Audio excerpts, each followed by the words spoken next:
right, it is.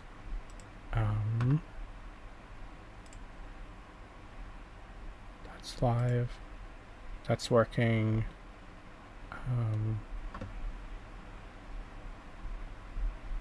So many windows to control, as I'm sure folks who are teaching on Zoom have come to learn.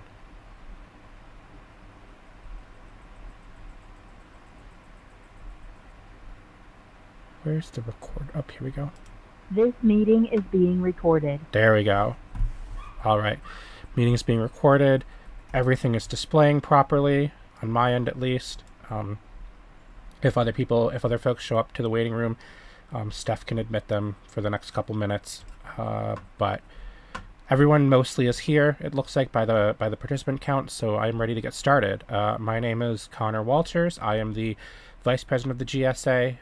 Because I have the Zoom know-how, I am hosting the meeting in lieu of the president today, although the other GSA officers are still here, and will be participating for things that are under their office. So I already did the call to order at 6:35 p.m. I might have said call to order at 6:34 p.m. Either of those times is fine. Approval of the minutes. So you have the minutes in your attendance packet that was sent out. Please remember that special interest representatives and international club representatives who are up for recognition tonight are not currently voting board members, and so you shouldn't participate in voting polls. If you could approve the minutes that are in your thing, we just need a person to make a motion through the voice chat. Also, I see some of not the voice chat, the text chat, sorry. Also, I see the text chat. My neighbor's dog is very loud. I have no idea if it's all right. Okay. I see a motion from Eric. Could you please list your club in your motion, Eric? We also have a second and a third, so we just need a motion and a second. Okay, I will make the poll to vote on the approval of the minutes live. Should go out there.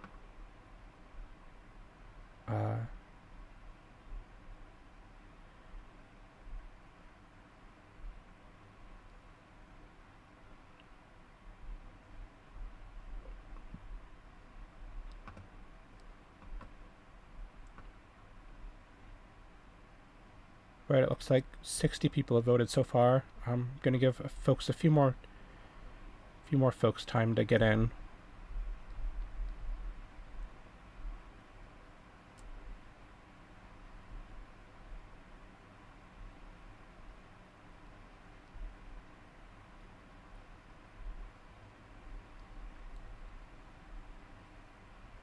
All right, I'm gonna call it here, and we have 63 folks voted. Overwhelmingly 62 in favor, 1 abstention. So those results, those minutes pass. Next, we have announcements. The GSA office is going to continue working remotely through the fall semester. You can continue to contact us via email or Zoom. If you want to contact us via Zoom, just send us an email to set up a meeting. GSA in-person events are prohibited until further notice. We have some legal liability concerns with GSA organized or sponsored events. Clubs can still provide conference and research support or make purchases on goods or supplies for the benefit of all students in their club. Conference funding is still for registration fees for remote conferences only. We can't fund any travel. I think the university still has that regulation at this time as well. GSA staff introductions. I'm not sure if we have somebody from Mark Diamond here tonight. If we do, feel free to unmute yourself and introduce Mark Diamond Fund if you would like.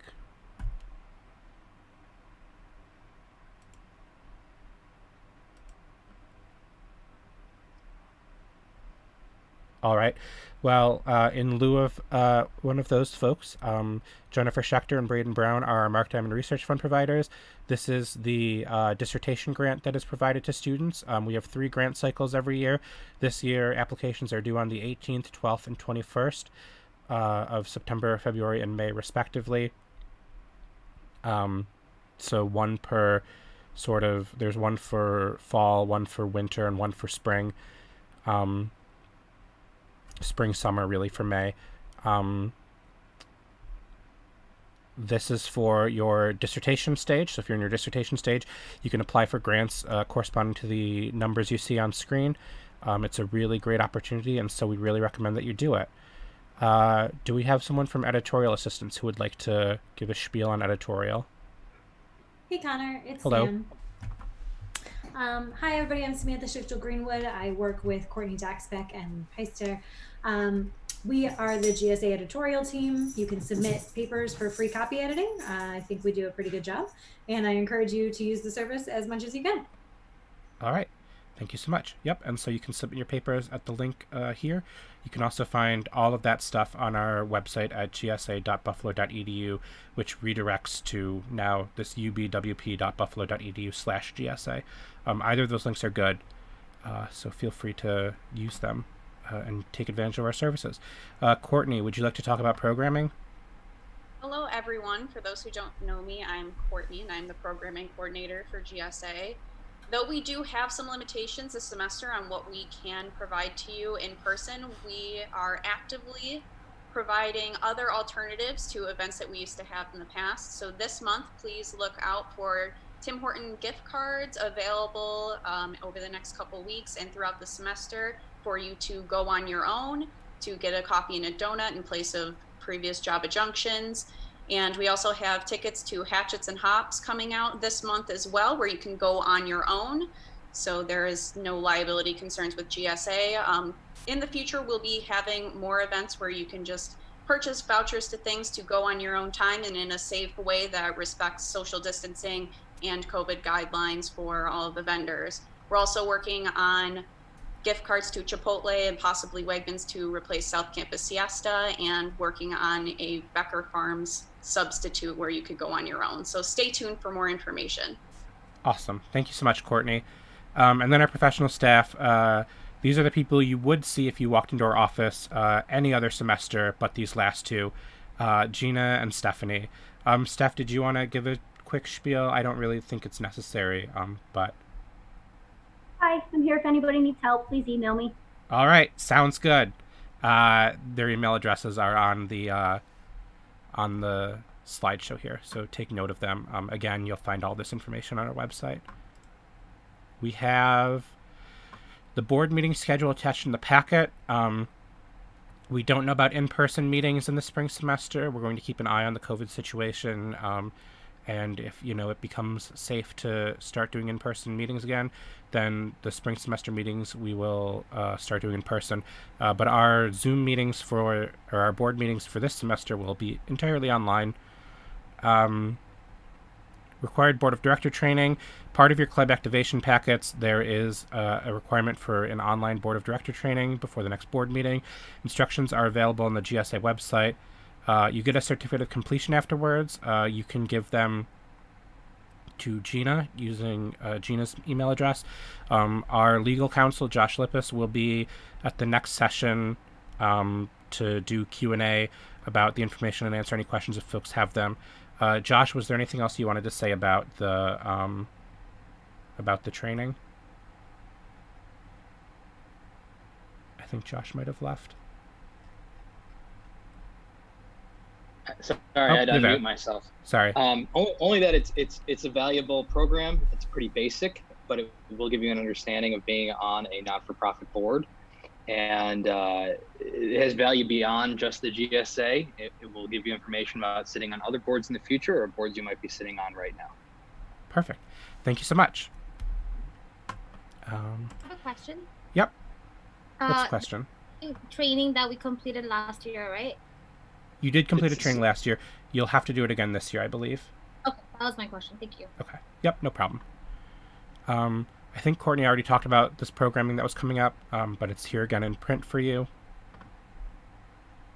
And then let's move into UBIT with Blake Cooper and Diana, is it Tuorto? It is. I'm going to hand it over to Blake first, though. Okay. Hi, Connor. Thank you. we always, I say this every year, so if anyone is a returning member, they've heard me say this, but thank you for having us. We always appreciate the opportunity to speak to this group in particular. For those of you who might be new, yeah, my name is Blake Cooper and my colleague is Diana Tuorto. We work with UBIT and we work specifically with the communication and engagement group. So our job is to kind of be the interface between the technical people who bring technology like Zoom to campus and the people who are using it, such as your group. And it's really beneficial to talk to your group because, you know, we do a lot of outreach, and in particular, we hear a lot from undergrads, we hear a lot from faculty, but we don't hear as much from graduate students. So it's a valuable opportunity for us, and we hope it's a valuable opportunity for you as, you know, you may be a little underrepresented in what we offer. And actually, to that effect, we usually pass around a sheet where people can sign up to do more feedback with us. We do regular focus groups, things like that. We won't be passing that around physically, but we do have a link to a Google form. So if you want to just drop your UBIT name in there, we're going to have a few events coming up in the next month or two. We'd love to invite you to that. And I think Diana just put that in the chat. So, and I would say I'm just going to cover a couple things here. We like to do this a little bit more as a listening session. So if anybody has any opportunities, oh, it looks like the PDF that generated the link to the Teach Anywhere site's unavailable, but I can just add that right here. It's buffalo.edu/teachanywhere. And that's actually a good news site and a good segue into what I want to talk about, because the only things I really want to talk about are a couple changes we have to teaching technology. And the Teach Anywhere site is a good resource. We've tried to, something we hear a lot from anyone who's teaching courses at UB is that resources are kind of spread around campus, right? So, you know, CEI does some course design stuff. We handle the technology piece. There's departmental IT that do their own thing. So trying to coordinate that is something that's been a challenge. And with this year in particular, we've been able to kind of wrangle all those different interests. And the result is this Teach Anywhere page, where it kind of takes you through the process of designing a course, choosing your delivery method, where to get help with the technology, recommendations about technology. We hope that's a valuable resource for graduate students, along with all the other student resources that we have. And that flyer kind of does a good job of picking out the ones that we think are probably the most important for graduate students. And you have the form to sign up. The only other thing I'd really want to mention is we put some investment into the classrooms this year to kind of try to get those up to speed with some of the virtual, remote, hybrid teaching environments that are popping up on campus this fall. So if you find yourself, you know, teaching a course that's hybrid or has in-person and remote elements, and whether synchronous, asynchronous, there are a lot of different combos there. But the good news is that our classrooms now do recording on demand. It's basically, you can just use Panopto right in the classroom. Most rooms have this. You can just kind of impromptu start a recording. You can do it as a live stream, so that's really useful if people are kind of watching in synchronously. You can, let's see, what else? You can also do conferencing stuff, so you can have people come in through Zoom or WebEx using all the sort of same stuff from the teaching station. And, you know, these are all implemented new over the summer for the fall. So if you're not aware of those things, check it out on our website, buffalo.edu/UBIT/teaching. We have kind of information about how to make all that work. It's been a lot. We've been doing a lot to try to shore up what we offer in terms of teaching technology in particular. So that was kind of the main thing I wanted to talk about here, since I know many of you are teaching courses. Other than any kind of questions you have, which you could leave in the chat, or comments, anything you think we should know. Diana, do you have anything else you want to add that we maybe aren't covering here, or it might not be on the flyer even?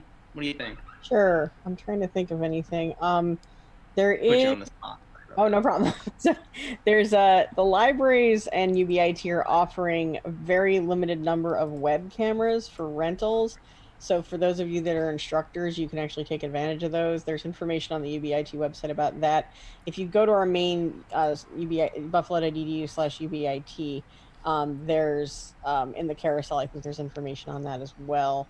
I'm trying to think if there's anything else. Not really. I mean, we definitely, if you have any questions that we can help with, that would be great. And obviously, if you can sign up for a focus group, that's really appreciated, because that gives us a chance to give you more one-on-one time with people and get feedback and try to get actual responses from technical staff. So Definitely. Yeah. And I'm not seeing a lot come in through the chat. I can stick around for a few more minutes and we can continue on with the program. I'm happy to address stuff, or we can take a look. But yeah, definitely do sign up for those focus groups, because that's probably the best way to catch our ear and talk about it more. So thanks, Connor.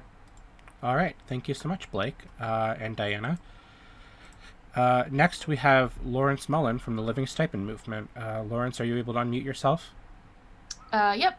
Perfect. Yeah, that seems to work. Yes, so my name is Lawrence. I am one of the two current co-chairs for the Living Stipend Movement. And so I am asking tonight for a official endorsement from the GSA Board of Directors. And that is a sort of social endorsement. It's not a financial one. We currently have a GoFundMe going, and we're only, I want to say, $10 or $15 short. So that sort of aspect is covered. What we're asking for from everyone is more to have, again, that social endorsement, and then the day before the event, which is the 18th, to send out an email on the GSA listserv, so it will reach all graduate students, that just says that the event is happening, information as to how to access it, etc. So the event is, we are bringing Howard Buncis, quote unquote, to campus over Zoom on the 18th to give an analysis of the financial situation at UB. This follows the report that he issued at the beginning of this year, actually in February, that sort of details the fact that the university spends on average $23 million more than others in administrative salaries, that it's a very difficult university to obtain financial information from, even though it's public, which compared to other universities is really not as much of an issue there, but seems to present challenges at UB, and a number of other things, such as, a high athletics subsidy, roughly 60 or 70%. So it's just a number of these different financial factors that go into when the university says that they're facing a crisis, seems sort of to contradict that. So the university responded to the Buncis report when it came out in February. And so we sort of view this presentation as Buncis being able to defend his to defend his report first and foremost, and to respond to some of the things that the university had said. So that's sort of just the background of the event. Living Stipend is probably an organization you may be already aware of, and a very, very brief history. We've been around since 2017, fighting for living wages for graduate student TAs at the university, which thankfully our grassroots organizing sort of culminated in the $20,000, or rise to $20,000 at the beginning of last year. So that's sort of, a little bit about Living Stipend, a little bit about the event. And then again, what we're sort of asking for is this official sort of social endorsement from GSA. We currently have an endorsement from Buffalo GSEU and from the Buffalo Center UUP, which is the faculty union. So having GSA support would be tremendous to us, because it also sort of furthers our reach besides just graduate student workers and faculty, but to all graduate students who are, of course, impacted by the university's financial decisions, regardless of if they're funded or not. All right. Thank you so much, Lauren. If folks have questions that they want to post in the text chat, this would be a great time to do it. We also need folks in the text chat to make a motion and a second for officially endorsing the event. All right. We've got a lot of folks, so I will make that poll available. We have, I specifically see a motion from bio and a second from sociology. We're the first two people to post.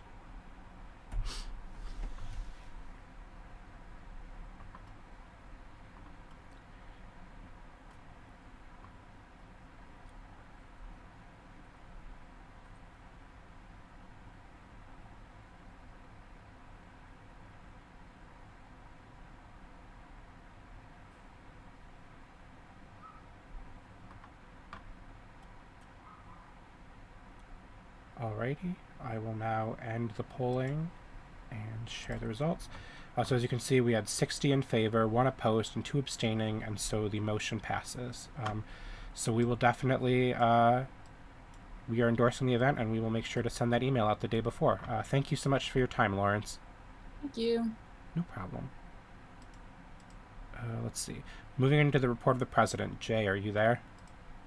Hey everyone, this is Jay. Can everyone hear me? Can you hear me, Connor?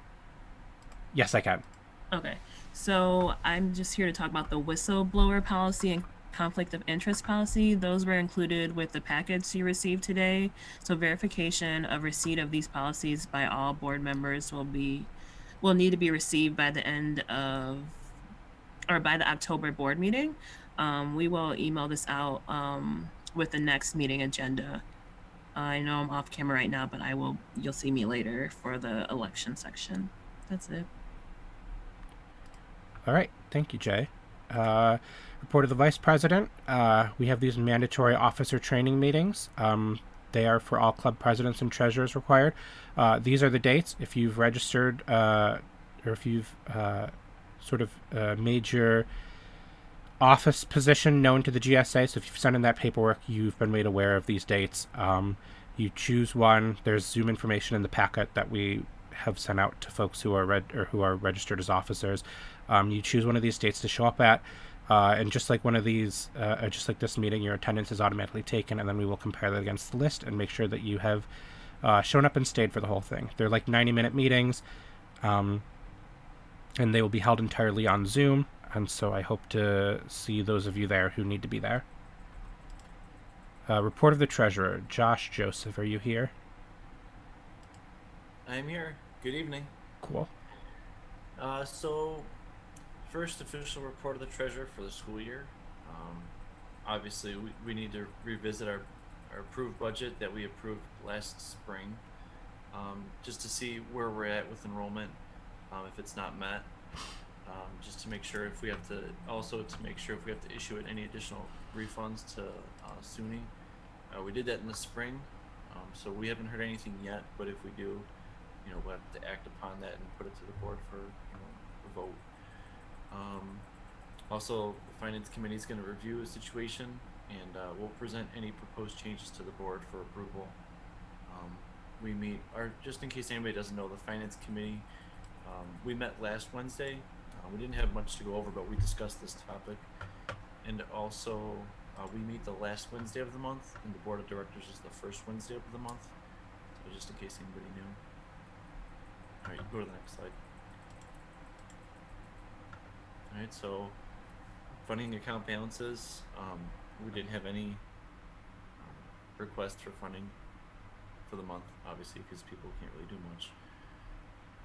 But we still have money in the account for when people do decide to do that when we're allowed to. So we can go to the next slide, Connor. All right, we had 2 for August and 6 for September for conference funding, and they're all approved. Like Connor said before, we're not approving for travel, but there's still many conferences that we're able to fund. So if there's conferences that you need to attend or participate in or present in, please do so. Reach out to me or Stephanie or anybody on the GSA so you can get the funding for it, so you can get those checked off your list and get some experience. All right, you can go to the next slide. That's all I got. All right. So moving into the old business, we have the Graduate Students of Color petition for voting privileges and the election committee update. So last time we met in April 1st, we had the Graduate Students of Color petition for voting privileges. I have this open in one of my browsers. Here we go. And so the way that this works is GSC is registered as a special interest club right now. And so special interest clubs do not inherently have voting rights at GSA. They have to write a petition for them. So they wrote a petition, and their petition says This is from April. It says, for the past few weeks, our organization has been in close contact with administrative personnel in the Graduate Student Association to discuss our voice and recognition within the GSA club spectrum. While we pride ourselves on the ability to act as an ear and shoulder for the diverse members of our organization, we feel as though we are slighting them by not being able to speak out and advocate for them in GSA affairs. While as a special interest club we are recognized within GSA, without voting privileges, we fail to ensure that all opinions, perspectives, and values of our members are heard and met. Further, without these rights, our organization's mission is unmet as we are not building a cohesive community for all. As per the GSA guidelines, specifically Article 10, Section 2, all recognized special interest and international clubs are part of the GSA Corporation. It seems unfortunate that while part of a corporation and receiving recognizable status within this corporation, certain groups are unable to participate effectively despite this acknowledgement. This is of concern as it seems there's a level of preference prevailing over the different groups involved in the graduate schools within the university. If GSA is true in its purpose and objective as defined in Article 1, Sections 1 and 2 to promote the general welfare of the graduate student body in all matters without discrimination, it is necessary for the Graduate Student Association to allow all recognized clubs and organizations to vote. And so this petition voted. We sent this back with folks after last meeting. Today, you are able to make a motion for the Graduate Students of Color Club to receive voting rights based on having submitted the petition. I'll be looking for that in the chat. Also, folks have questions. We can take questions, or I presume somebody here from GSE could take questions if there were any. But I see motions, and seconds. So I see a motion from history and a second from English. So I will make that poll available in just a second.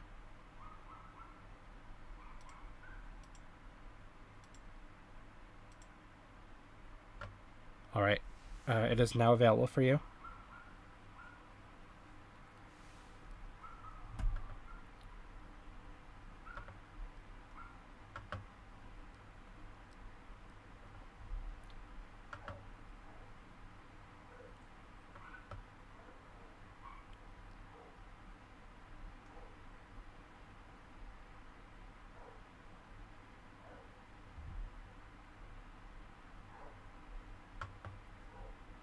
Give it a few more seconds for folks to jump in.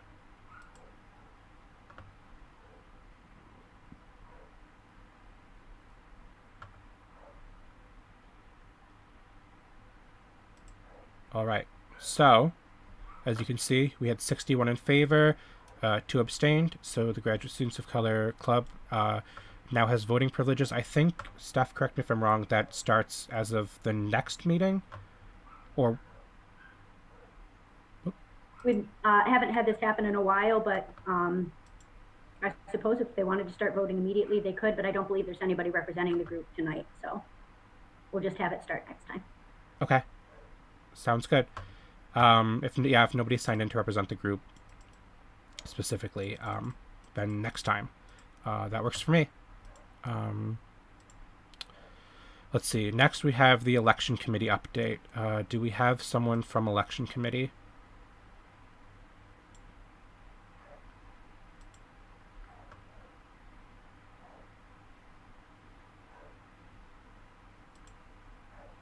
If you're talking, I can't hear you.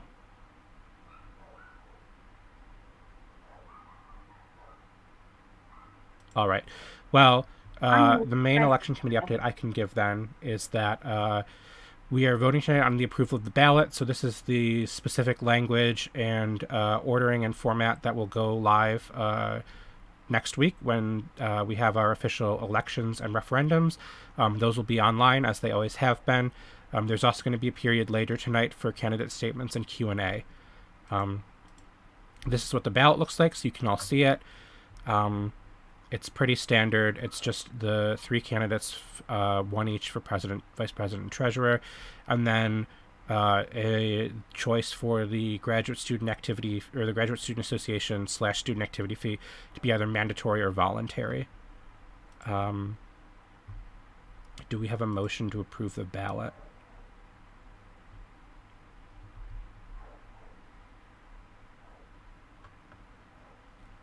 motion from GPSA, second from CBE. Other folks chiming in too. So I will launch the motion to approve the ballot. You should see it in front of you.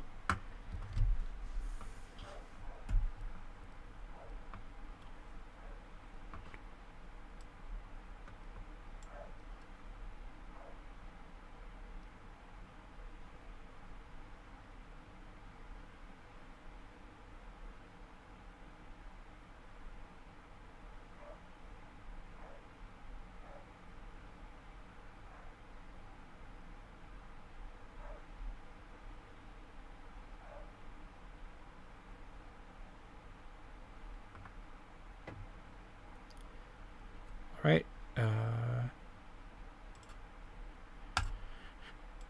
As you can see, we have 59 in favor, 2 abstaining. So this ballot is approved. This is what you will see when you log in to vote next week. We have time now for the candidate statements and Q&A. I think this is going to end up under new business in the slideshow, but this is going to look like each candidate will have 2 to 3 minutes to briefly explain their major platform points and relevant qualifications. And then 15 minutes after will be allotted for questions from the board. So it really functions as a questions and answer section. This was actually left over from the April meeting when the elections got postponed, so it is now under old business. Oh, okay. So this is now. Okay. So, perfect. All right. Then we will go through, and I guess Jay can go first as the presidential candidate, and then I'll do my statement, and then Josh can do a statement, and then we'll take questions. Well, hi everyone. I am Jay. Some of you probably know me as Jesse, but I am getting a name change. I use they, them pronouns, and this is my 3rd year, hopefully, as president of the Graduate Student Association. Last year, the end of the end of the first year in like 2009, was it 2019 when Subword got closed down? It was all pretty rocky. But I'm really proud of the work that GSA, the e-board and the professional staff and everyone involved did to try to keep Subboard alive. Since being president, I've advocated on behalf of underrepresented students like myself, so Black students, Latinx, queer students, in terms of like making sure we're visible and at this predominantly white institution. I've also, talked to the UB administration about lack of diversity in terms of students, but also faculty. We've had conversations with parking and transportation because that is a continued issue.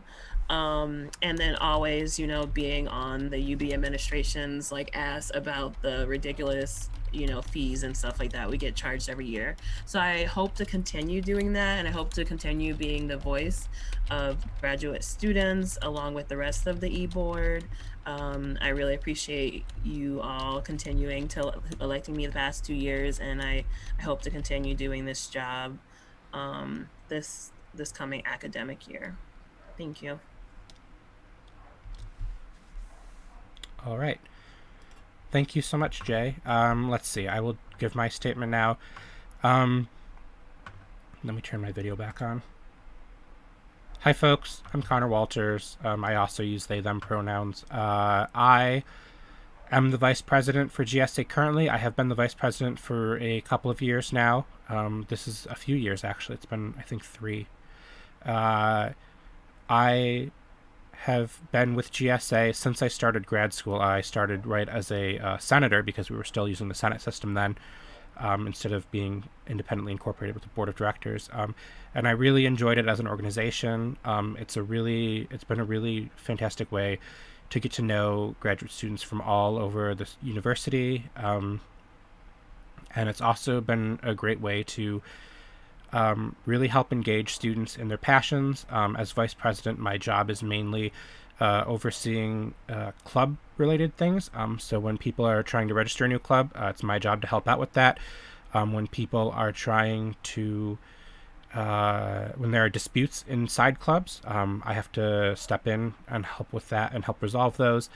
I also oversee sort of general office stuff at GSA. So I work with the editorial team, with the MDRF team, with all those folks to help keep GSA running. This is a job that I really enjoy doing. I'm really passionate about it. I like being able to help people really succeed, and it's great too with the recent rise of more and more advocacy clubs has been really exciting. Let's see, general platform points. This year I'm hoping to work with the Services Committee on a new subcategory of clubs in addition to special interest and international. That would be an advocacy club type that would essentially function similarly to special interest or international clubs, but like international clubs that would have a default voting rights the way that special interest clubs don't, because special interest clubs have historically at GSA not really been advocacy clubs until really recently, and so I wanted to recognize that change in direction and try to make that happen. That's something I plan to work with the Services Committee on. I think that's been like 2 to 3 minutes, so I should probably stop now. But feel free to ask me more during the Q&A. Thank you so much. Josh. Hi, I'm Josh Joseph. I'm the current GSA treasurer, and I believe this would be my 3rd year being GSA treasurer. I've seen a lot in the last few years, like what Jay was saying, was losing subboard and going to FSA. There was a lot of logistical changes that we had to go through to, make sure people were, getting their reimbursements and funding requests approved. So we had to change our accounting ways a little bit. So I've seen that. As the treasurer, I'm responsible for the budget, responsible for approving any sort of money that gets reimbursed to anybody, or any sort of money that the GSA spends from our fee. So it's a joy being a treasurer. I get to see all the events that are coming in, for all the different clubs and departmental activity requests. So when I don't just see a date on a calendar. I get to meet the people who are actually organizing the club and their passion behind it. So it's, there's been a lot of events that I would actually go to because I knew more about it. The different festivals from different cultures, and that's what's most exciting to me about my job, and I look forward to seeing more of it. And I always say we have lots of conference funding available. We have lots of other different funding available. If you're not sure, if you have any questions on filling out paperwork, just email me or Gina and Stephanie, and we'll make sure you guys get your paperwork in on time. Just make sure you fill your paperwork out as best you can, and if there's a deadline, make sure you look for it on the GSA website. Those are the 2 big things we look at. So it's a pleasure to serve you guys, and I look forward to doing it for another year. That's all I got. Thanks. All right. Thanks, Josh. I guess this would now be the time. So we have the next, so I'm looking at the clock. It is 7:12. So we have the next 15 minutes set aside for candidate questions and answers. So feel free to ask any questions you have. If we hit a point where we are totally out of questions and it seems like we're stalling out, then we can take like a motion to cut the Q&A short, but I don't want to do that until people have really had a chance to actually ask questions if they have any. Yeah, you can either type them in chat or unmute yourself to ask them in voice, whatever works best for you.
Okay, I see a question. It says, "How will our well-being change after the election?" Could you maybe say a little bit more about what you mean by that question? If you just sort of mean in general, from my position as vice president, a thing that I do is help clubs get active. And so if you have ideas for a club that you want to start, or like an activity you would want to bring to campus of some kind, or an interest, and you wanted to make a club for that and get funding for that, that's something that I would be able to work with you on. Also, if you have ideas for services that GSA should take on, that's something that you can talk to me about, and we can go through services committee and look at making that a real service. So that is something that I can do through the GSA office to help with student well-being. It won't be significantly different from how your well-being was last year because I'm the same person. Hopefully you think I did a good job. But if you're new, then you might have new ideas, and I'm, super willing to learn from you and hear about what interests you and what you would want to see happen with GSA.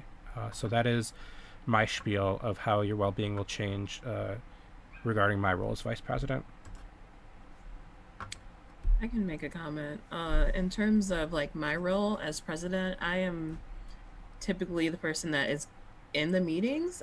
Sometimes the rest of the e-board is in the meetings too, but I'm the one who usually tells the university like what they're doing wrong. So like in terms of my role, I take it very seriously. If someone comes to us with an issue that's happening in their department, or like, if someone, complains about like new fees or whatever, I'm the one that goes and talks to whatever the department is or whoever the administration is. So I take that very seriously. I take all of our complaints about the university very seriously. I have my own, and I know that a big reason why GSA is around is because we're here to advocate on behalf of graduate students who otherwise would not be able to have their voices heard by administration.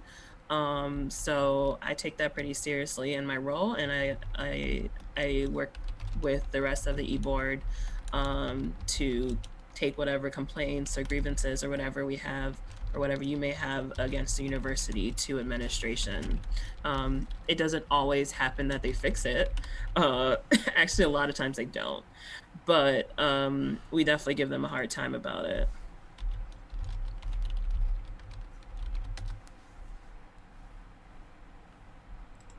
All right, Josh, do you have anything to add? No, I don't. I think Jay did great. All right, cool. I saw a question about how far in advance proposals have to be submitted for GSA meetings. I guess that's not really a Q&A question, but you need to submit things the second. The Wednesday before GSA meeting is the finance committee meeting, and so the Wednesday before that is when proposals for funding requests are due. I think club applications are just due the Wednesday before the next GSA meeting for new club applications.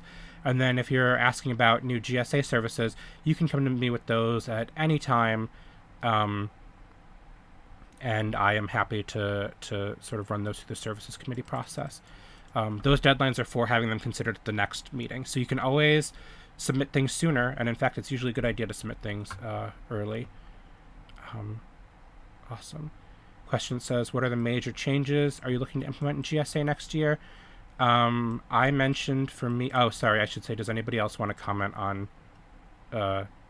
submitting proposals in advance? Like I said, I don't think it's really a Q&A question, but I should treat it like one just in case. No, I don't have a comment on that. Okay. Sounds good. Major changes we're looking to implement in GSA next year. So for me, my main one is that advocacy club type, which is something I had been thinking about a little bit last year. And really, the university has been pushing us in the wake of Black Lives Matter events in June to work on more open inclusivity and diversity policies And so that's been an ongoing thing that we've been. The university sent us some questions that we had to answer, or that they wanted us to answer, and we answered them and sent them back. And so there's sort of an ongoing dialogue on that. I don't know what the next steps in that will look like, but at the very least, I want to try to create this advocacy club group, and I think services committee will be open to taking conversations like that. Other than that kind of stuff, though, I don't think that there's a lot that needs to be changed. We are already changed a lot in some ways just by working online, and so I don't want to throw too many things in the fire when we're working on, trying to keep our operations going. So that's where I would say we're at with, for me at least, for changes for the GSA. I would say I agree with Connor. It is pretty complicated because a lot of the things that we would probably normally be advocating for, it's a little complicated because we're not on campus, and I don't really know what the spring is going to look like. So for myself, this has been an ongoing conversation even before all of us were in office, is that the issues about parking, and then issues related to TAs not being able to park, and faculty parking. So this is a conversation that the e-board had with parking and transportation last semester, about whether it would be possible for TAs and GAs and RAs to park in faculty parking, because we all know the parking situation on campus is terrible. I'm not sure if y'all have been to campus this semester. It's not as bad, but obviously that's because of COVID. As soon as everyone gets back to school, it's going to continue to be an issue. So we had a conversation with parking and transportation, but it seems everyone's giving us the runaround. They're talk to GSEU, so the union, and then GSEU is talk to parking and transportation. And I really think it's important for this to be something that gets done, because as TAs, GAs, RAs, we're teaching classes, we're TAing for classes and stuff like that. We're basically faculty, but we're not getting paid the right amount. So I plan to continue being on parking and transportation's asked about it. That's something that, is a little bit tricky right now, because they may definitely not prioritize it now, because they're going to be well, y'all aren't even on campus. But it's definitely something that I want. First, it's definitely something that I'm hoping that I can get done this academic year. And then just as Connor said, advocacy, the university is, I guess, trying or saying that they're going to do stuff in terms of Black Lives Matter and other advocacy. So definitely staying on their ass about that, because so far they've reached out to us and said that they cared, but then nothing has happened. So I guess just talking to them about that, or continuing to be on them about that. All right, Josh, anything to add? No, just to stay on FSA, because they said that they were going to try and, that when we switched over to them, that we'd be saving money, and we haven't seen that. We've actually seen everything increase. So, we have a paper trail of how much everything costs, and with Subboard, things cost a lot less, and we knew exactly how much things cost. And now with FSA, things cost a lot more. Just making transactions and logistics of handling accounts and money. So that's one thing I'm definitely going to keep reminding of, FSA and, the administration of UB, to let them know that, listen, you forced us to go to FSA from Subboard, and it's costing us more, and they said it was going to be less. And just roll out the facts and put it on paper and say, this is what it is. So we've done that. It usually falls on deaf ears, but we might get lucky and the right person might hear it at the right time. But it's all facts. So it's one thing I'm pushing for. All right, thank you, Josh. See a question from Daniel Bagnall. It says, I'm admittedly pretty bad at keeping up with all the communication that comes from different sources at UB. So forgive me if we've gotten info about this before, but what's the trend been with our billion fees over the last few years? Increased, decreased, hard to tell because global pandemic, etc. So at GSA, the only fee that we have control over is the GSA fee, which is the student activity fee. We raised that one to its current amount some years ago, and we are leaving it the same for now. So every 2 years, you as students get to vote on whether you want that fee to be mandatory or voluntary. We tell people that when the fee is mandatory, we have a stable budget. We know how much money we're going to get, and so we can plan around that and put a budget together and really guarantee all these services. If it's voluntary, then people are paying into the GSA, hoping that other folks will pay into the GSA, and there's no guarantee on what services we'll be able to provide because there's no guarantee how much money we'll have. And so in that sense, it is helpful for the GSA in terms of providing all of our services. It is necessary for folks to vote for that to be mandatory. But that's the only fee we have control over, and really you have control over that because you approve whether it's mandatory or voluntary, and students approved the increase years ago. We don't have any plans for an increase anytime soon with that fee. And so that is where we are at with the student activity fee. The other fees are from the university. They will send out notices sometimes of town halls or other sorts of meetings where the student body can come together and talk and learn about where the fees go, express concerns or questions. So we will let you know in advance when those are happening, and you are always invited to go to those because those are open to the entire student body. But the only fee that we have control over at GSA is the student activity fee. Do you other two want to comment? No, I think you pretty much covered everything. Yeah, I'm good too. Okay. And then I see a follow-up question that says, many department GSAs were unable to spend a significant portion of their budgets last year. I recognize that money gets rolled back, but what actually happens to that surplus? Does it just lie and wait until needed, or is it allocated elsewhere? And the person says the question might be specifically for Josh. So Josh, did you want to take the first crack at that one? Yeah. So the money starts in a general. Hold on a second. Sorry. So the money starts in a general fund, and then it gets redistributed as part of the e-board approved budget. We use some of the funds to finance the mandated spring refunds that the school forced us to do. So any other remaining money will be used to help fund this year's allocations and next year's budget. I can defer to Stephanie to elaborate a little more on it because she's got more details on the logistics of it. So Stephanie, if you could just say just a few words. I'm sure everybody wouldn't mind.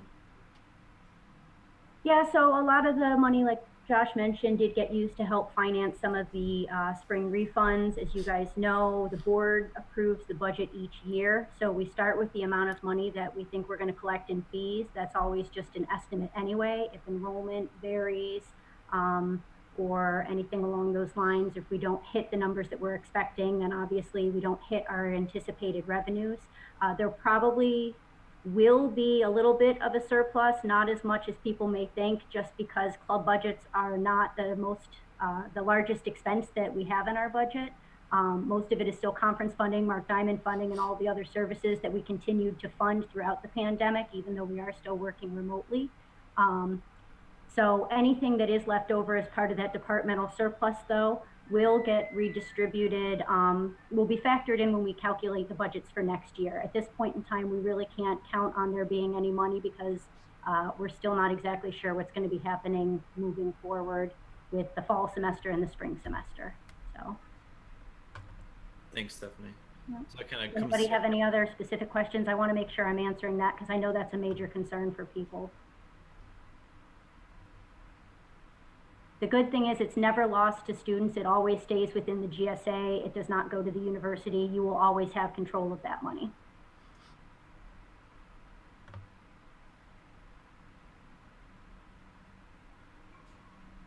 And like we said before, it kind of circles back to, keeping tabs on what the enrollment's like for the semester coming up here too. So. All right. I see motions to vote happening, but those are actually related to the election takes place online. If you go to ubwp.buffalo.edu/GSA or gsa.buffalo.edu, that's where you'll find the election site. A link will be posted for the election on Monday, September 14th through Thursday, September 17th. That is when you will vote on the referendum and on the election. So we don't need a motion to vote right now. There is a question related to, so Steph's answering that in the chat, so that's helpful. All right, so I guess we will move on through the thing because we have hit our 15 minutes. Thank you, folks. I hope Steph can keep answering in the chat questions related to how budget works while we move on through. So yeah, this is what I just said. The referendum vote, like I said during the Q&A section, determines whether the fee is mandatory or voluntary, and a vote to keep the fee mandatory really is helping ensure that the GSA is kept alive. So please spread the word, tell your friends about it, and make sure that folks are aware. Moving into new business, we have a call for committee members, club recognition, and funding requests. So we'll start with call for committee members. Josh, do you want to talk about the finance committee a little bit? Yeah, so we meet, like I said, we meet the last Wednesday of the month, and then the board of directors meeting is the first Wednesday of the month. And like I said before, we go over all any sort of events that people would be having funding requests for, like any sort of departmental club that has an event. We go through it, we vet it, and we make sure that they're hitting all the criteria, make sure they're spending the money properly, make sure they're not just using money for personal gain, that sort of thing, and give us an idea of what to look for.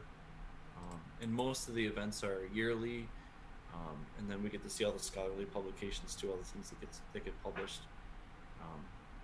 So we also we have 4 returning members from last year, and we also need 4 more, and then also 2 alternates. So we meet, like I said, we meet the last Wednesday of the month, and it's anywhere from an hour to 2 hours, depending on how many funding requests we have, and we just meet over Zoom. So for tonight, before we can move forward to the next section, we need at least 6 volunteers. So if anybody's willing to volunteer, please, you can just unmute yourself and say that you volunteer, or you could text volunteering in the chat. It's not really a big ask. It's just, a few moments of your time in the last Wednesday of the month. And we start at 6:30, and then we usually go until anywhere between 7 and 8, depending on, like I said, depending on what we have to approve funding for. The finance committee is also where the budget gets set. So anybody who's really interested in the budget and allocations, this is the committee you're going to want to serve on to have some direct input. It is committees. The last 2 meetings of the finance committee, we have to organize we talk about the budget throughout the year, but the last 2 meetings we actually finalize the budget and then present it to the board of directors for a vote. And then, committees as part of nonprofit leadership are always great resume boosters as well. If you volunteer for a committee, could you please also let us know what department you're from when you post it in the chat?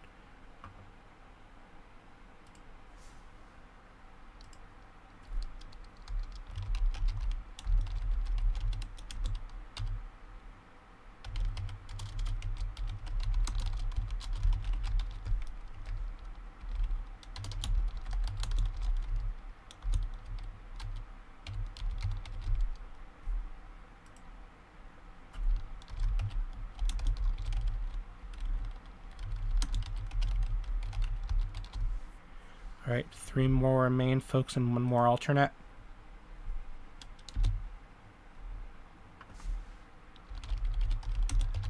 Thank you for your participation, everybody. I really appreciate it.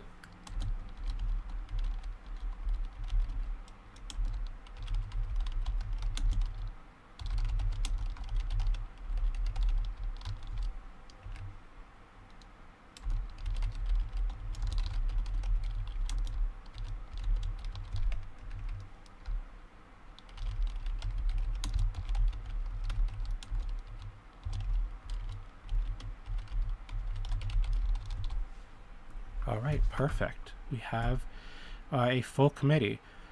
We can either do a motion to approve this committee now, or we can wait until we've finished our committee appointments. What do folks feel like? If somebody wants to make a motion now, they can. Or if I see a motion. So motion from Graduate Bangladeshi and second from Sociology. So I will launch that polling now.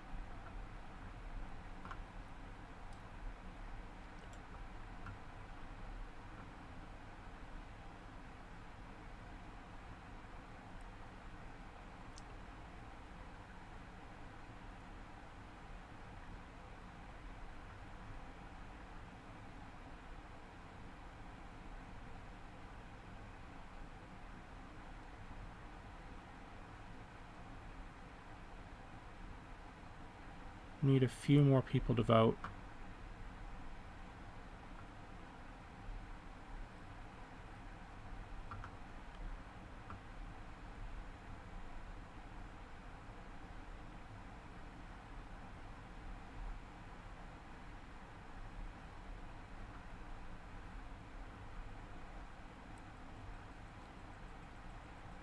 All right, I will call it here, and 60 in favor, 1 abstained, sorry. So congratulations to the new Finance Committee. You'll hear from us with more information soon. Thank you, everybody. Next, we have the Services Committee. These are the folks who work with me. We have 3 folks staying on. I already mentioned some of the missions this year in terms of anything that might need to change about GSA in terms of COVID response is one topic, and another is things related to GSA and diversity, the creation of the advocacy clubs, all those sorts of things. So if you would like to be on Services Committee, we will meet roughly monthly. We might meet more frequently, depending. Oh, the other Services Committee thing will be if the referendum fails, then the Services Committee will need to work on advertising the referendum better for the re-poll at the end of the year when we do officer elections for next year. But anyway, those are the Services Committee tasks. We'll meet roughly monthly unless something comes up that makes us need to meet more frequently. I don't think we'd meet more frequently than every other week, I think is the maximum we would probably meet, unless we really have referendum stuff we need to do, in which case we might then meet more frequently, but that's unlikely. It should really be monthly or every other week. Who wants to be on?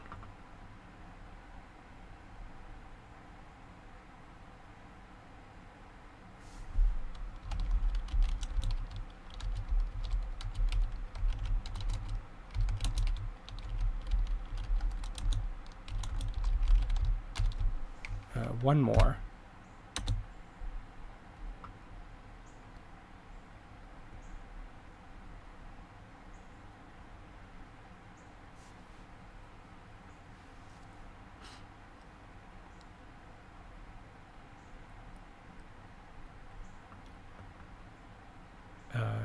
If we don't find anyone, we can always ask again in October, but it's great to have a committee sooner rather than later.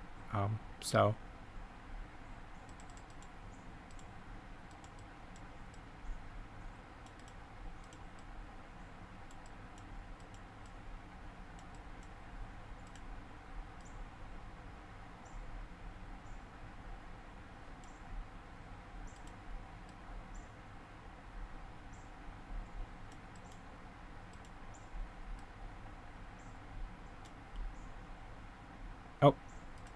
I have a second.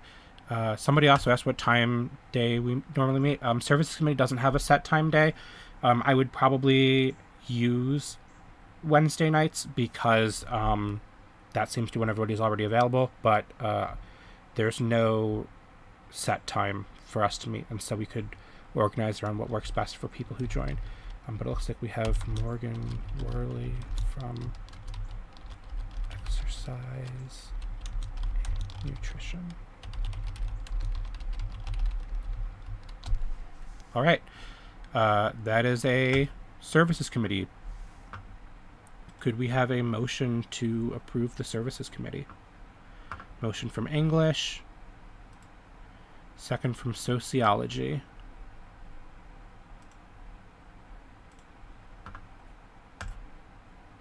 Poll is launched.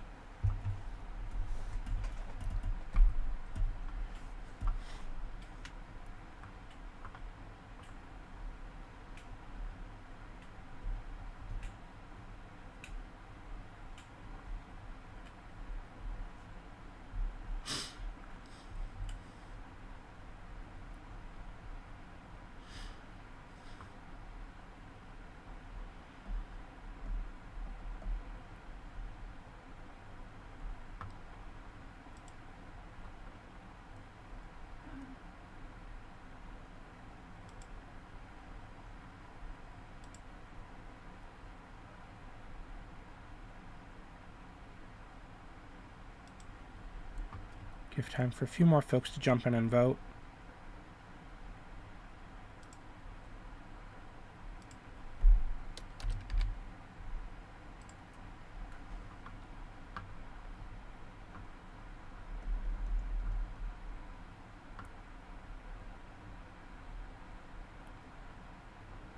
All right. I will end the polling. This time we have 56 in favor, 1 abstaining. So the Services Committee is also approved. Thank you so much, folks. We are really getting close to closing. Thanks for your patience. We do have one more position to call for. This is our ethics officer. They are a person, they are ideally an independent member, so somebody who is a board member and not an alternate, but they should ideally not be an officer or employee of GSA or an officer for a club. If we can find somebody like that, that's great. If everybody here is an officer for a club, in addition to being a board member, then we can take an officer if that's what we have to do. Your job here is if there are any whistleblowing related complaints with GSA, you would talk to GSA staff or GSA legal counsel about the issue, and we would work together to resolve it. Is the board member? No. So if you're just a board member and not president, treasurer, vice president, or secretary for your club, then you are considered ideal for this position. I will also say I think last year this person had no tasks because there weren't any whistleblow complaints. So it's not too difficult. Oh, we have a volunteer. So I'm not sure how to pronounce your name. Is it Dixit? From Industrial and Systems Engineering. Perfect. And so thank you for volunteering. We need a vote to approve our ethics officer now, or a motion to approve our ethics officer. From Anthro, second from Bangladeshi. So I will launch the polling there.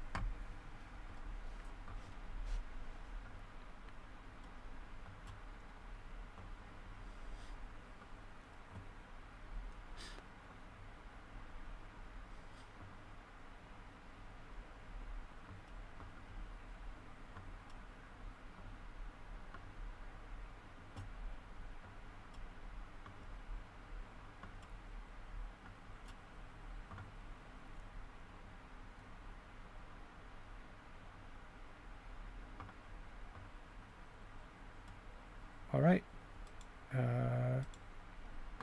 We have 58 in favor, 1 abstained. So congratulations on your appointment as ethics officer. You will receive information from us within the next few days about the position, more details. Thank you so much for volunteering. Thank you everyone for helping this to go relatively smoothly. Election committee, we will refill the election committee at the October board meeting. So there will be a call for that. We'll give you more information in October. We are otherwise done with our committees. Club recognition is the last major thing on the ballot today, and then we'll move into adjournment. So do we have somebody from CSSA to talk about their club? Oh, before I do that, just to sort of give a quick overview. So our international and special interest clubs have to apply for re-recognition every year, unlike the departmental clubs. And so they request a certain amount and are recommended a certain amount of money for their budget. And they just have to sort of give a presentation for the GSA, and you all as board members vote on whether or not to fund them. Okay. Now do we have somebody from CSSA to present? Or to just give like a brief paragraph or two about their club?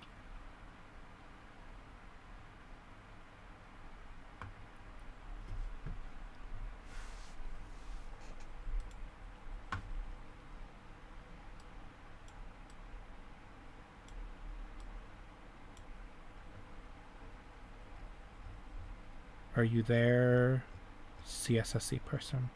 If you're there, I can't hear you. You might be muted.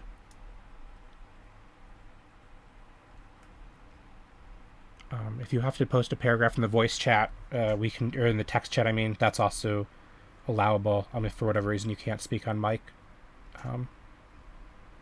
We will come back to that then. And do we have someone from GISA? Yeah, hello. This is Preeti Kumari. All right. We can hear you. Perfect. Yeah, okay. Yeah, so I'm the current president of GISA, and we are having our elections nominations currently, and we still have to submit the materials for our next committee for the next academic year. We'll be done with that by the next week. Our club represents the Indian students and the other students in the subcontinent, and we majorly focus on bringing together like students with other clubs and community outside Buffalo, outside our university as well as on campus. And we organize many social, cultural, and educational activities for students' engagements. And we have been around for for many years. And I'm proposing the motion to recognize our club this year as well. All right. Thank you so much. Does anybody have any questions for GISA? Feel free to post them in the text chat or unmute yourself to ask. You also have information about the club in your packets that you received.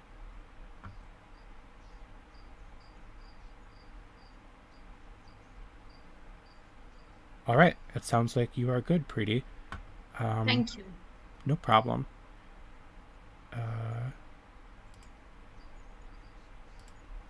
Okay, so we still need someone from CSSA to either unmute themselves and talk, or to maybe give a notification in the chat that you can type your thing. If you could just post in chat that you can take a second to type up your club description or whatever, that'd be really helpful.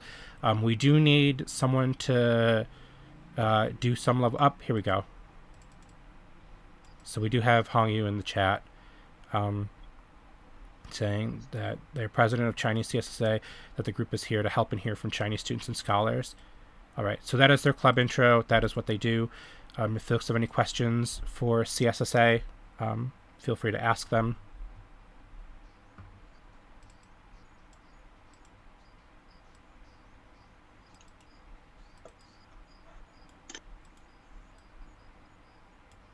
All right. Sounds good. Oh, what sort of events do you hold? CSSA.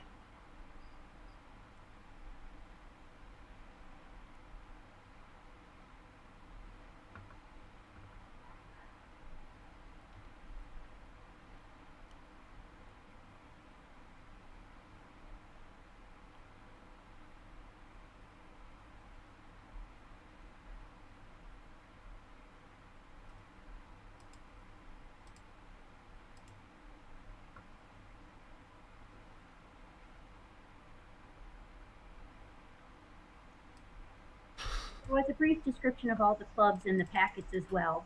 Yes, that's true. So yeah, I will give CSSA person time to answer that question.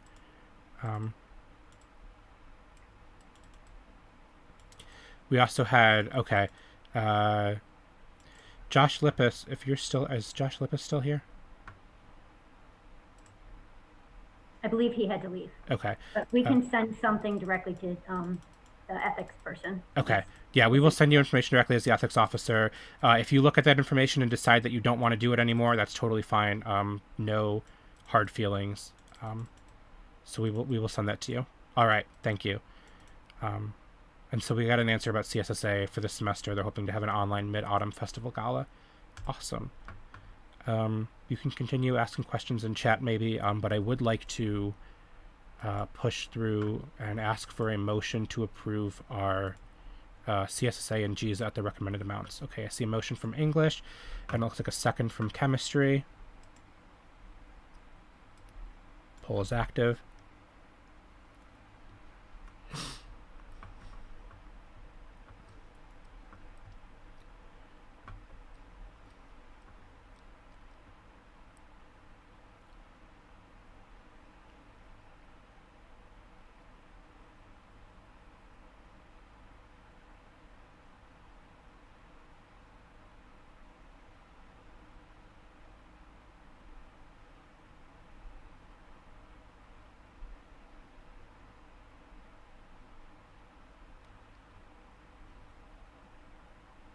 Hoping for a couple more folks.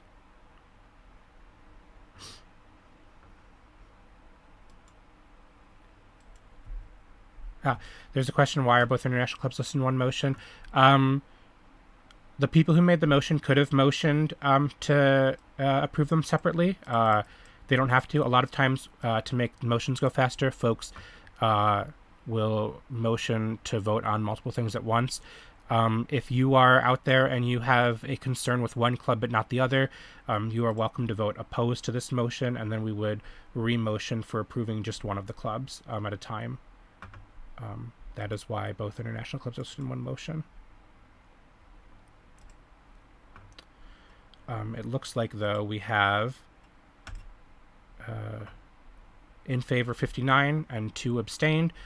So at this time, CSSA and GISA are both approved for funding. GISA does have to submit some election materials once they have their election finished up. But other than that, they are ready to be a club. So thank you so much for voting. There are no funding requests for this month, which moves us into roll call and adjournment. Don't leave just yet because we need a motion and a vote to approve adjournment. I really appreciate all of you folks for your patience and sticking through this with us. Here is I see a first motion from chemistry and a second from Bangladeshi. So here's the motion to adjourn. As soon as that's approved, you are free to leave. Thank you again for sticking with us.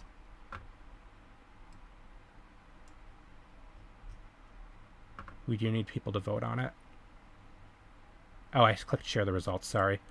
There we go. Now it's actually available for you to vote.